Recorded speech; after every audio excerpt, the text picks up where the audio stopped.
Hi, I'm Kelly Johnson at the OU Fabrication Lab. Today we're going to teach you how to use a super useful tool for making solid, clean cuts, the table saw.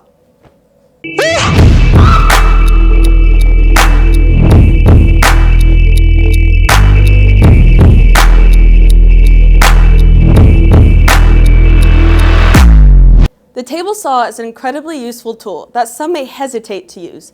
This blade can be intimidating, so we're going to show you how easy and safe it is to use a table saw with the proper training.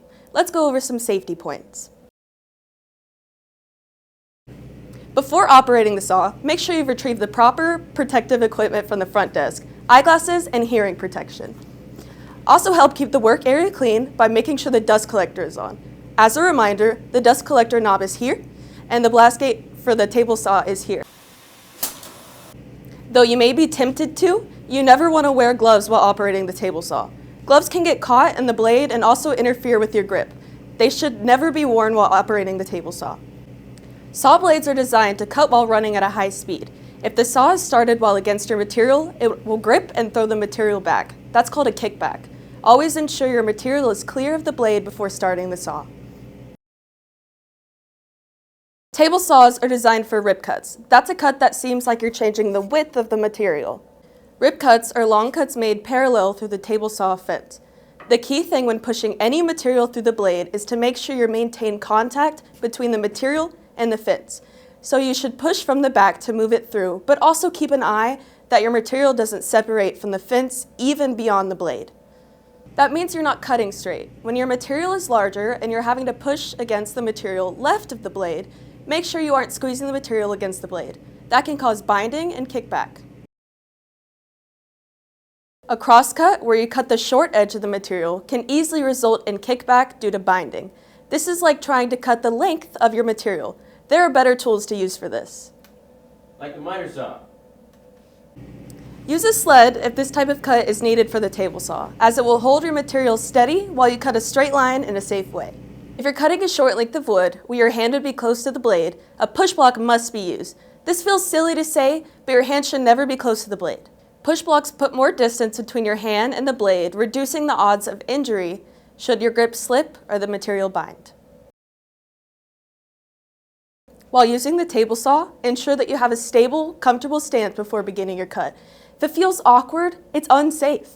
Avoid standing in line with the blade. This will put you out of the line of fire from kickback and keep sawdust off of you.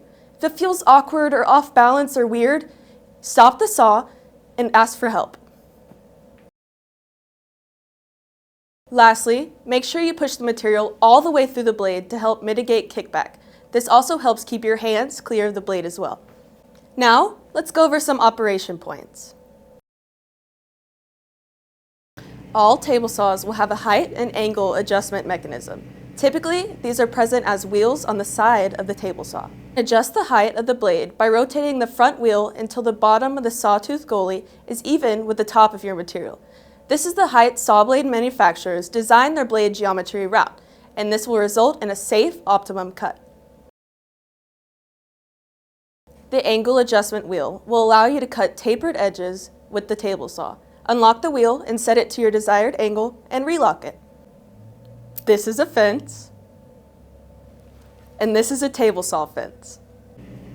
Unlock the fence, set it to your desired cut width, and relock it. If cutting on the right side of the blade, use the right indicator, and vice versa if cutting on the left. When performing a crosscut, use a stop block against the fence, further reducing the chance of binding your material during the cut.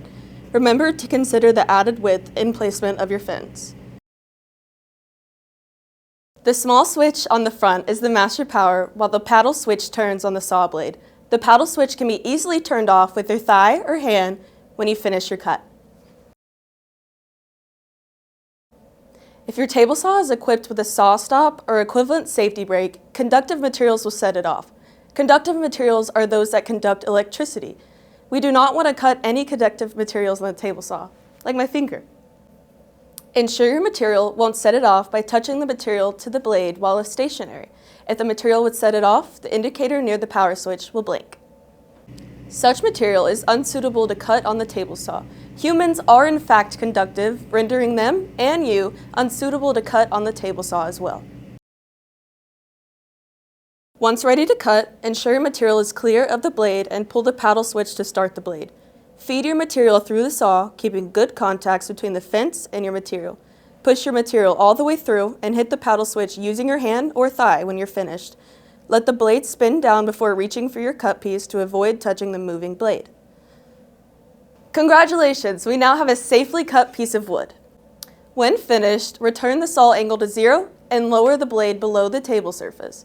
Make sure the power is off, and that's it. Remember, if you have any questions about using the table saw, ask a staff member. I'm Callie Johnson at the OU Fabrication Lab.